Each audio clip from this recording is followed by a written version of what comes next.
What is it like to be a bat? This is my interpretation of Thomas Nagel's article, What is it like to be a bat? Are bats conscious? Well, I asked a bat and I didn't really get much of a response. So we can say, though, bats are mammals, and mammals seem to have a conscious experience, so this can equate to the subjective character experience that Thomas Nagel refers to in his article. As we move further on down the line, perhaps considering insects, things like grasshoppers, we can argue that perhaps they don't have conscious experience. If they have conscious experience, well, can we really know what it's like to have that conscious experience?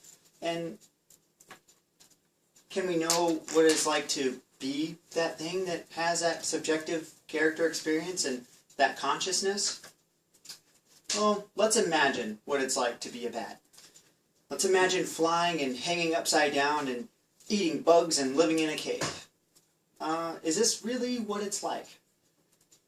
Or perhaps are we imagining what it's like for us to be a bat?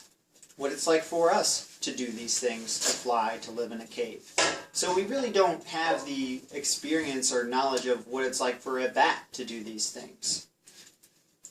So maybe if we learn about bats, we study for years and years, and we observe bats from every single angle, and we observe their behavior for so long that we could imagine and know what it's like to be a bat. But it seems, though, no matter how many times we observe a bat, or how many times we think of what it's like to be a bat, we are missing one critical point of view, and that seems to be the lens of the bat itself.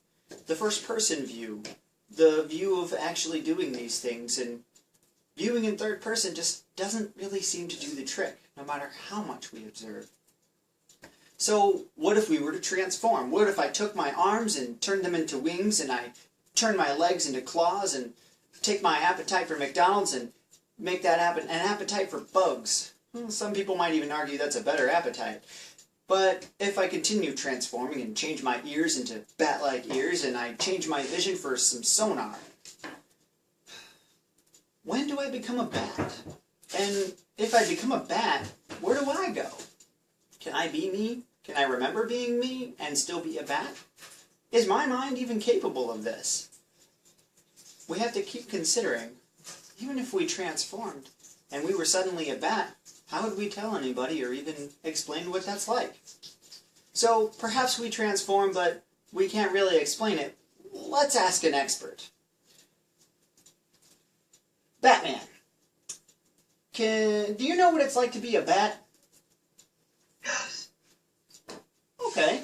Well, perhaps you could explain it for us. If I can say Gotham City, of course I can explain what it is like to be a bat. Alright.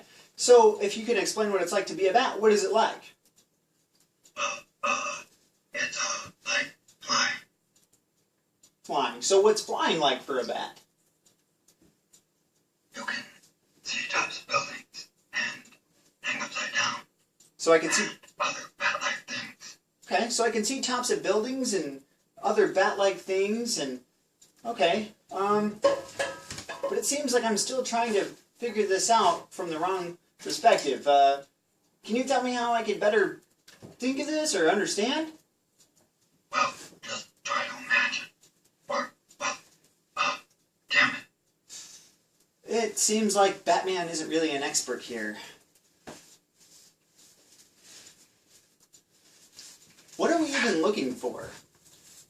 Being a bat just seems like it's more than just the sum of its parts. More than what you can imagine, more than what you can learn, and something you can't really explain even if you transformed into that state, or asked a perceivably expert individual that may not actually be an expert, or maybe they don't even know what it's like to be a bat.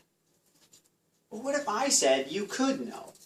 What if I told Thomas Nagel, despite the fact that a bat is the sum of its parts, maybe you still can know, or a bat is more than the sum of its parts, then perhaps you could know still what it is like to be a bat. Let's hope I can explain this, because I might be stuck imagining what it's like to get an A in philosophy. So what if I had another identity. No, not that kind of identity. Let's just say there's Doug and Ding Dong.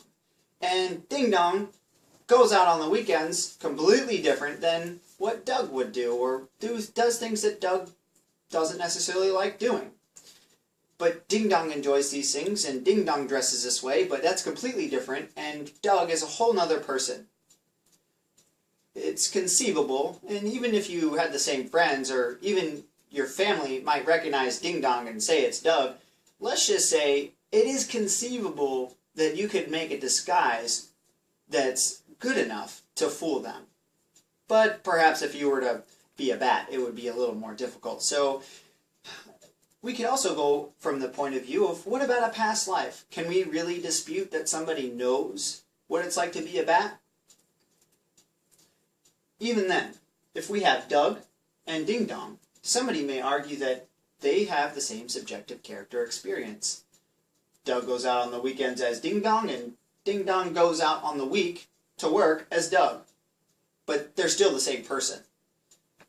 However, what if Doug doesn't know who Ding Dong even is? And what if Ding Dong doesn't even know who Doug is? Maybe they're completely unaware, and some psychiatric instances, such as dissociative identity disorder, these individuals don't know of the other individuals or the other personalities.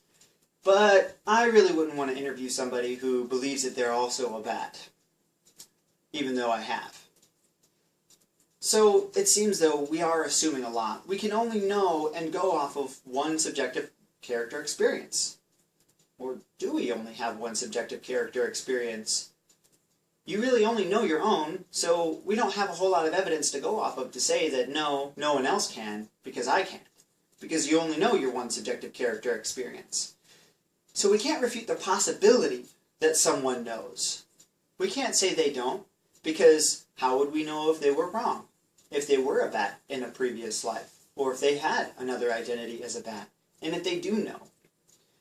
But being a bat does seem, in fact, to be a little bit more than what meets the eye.